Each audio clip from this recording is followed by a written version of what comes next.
أجمعين. أما بعد، فتحية تقدير وإجلال ومحبة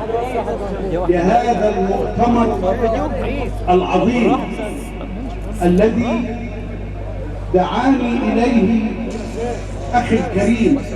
وصديقي الحميد سيادة اللواء سعد الجمال،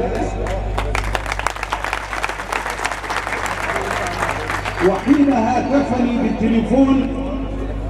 وأنا تعودت ألا أحضر في مؤتمرات الانتخابات، بيد أنه قال لي كلمة: إنك ستأتي للمكان الذي أصلحنا فيه بين الأسر، وتم فيه رعب الصدع،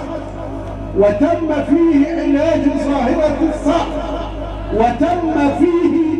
التسامح بين الأسر والقبائل، المكان الذي حفظته الملائكة وتحضره كوكبة من أبناء مصر البررة، فيهم أحباؤك فلان وفلان واللواء سامح سيف اليزن.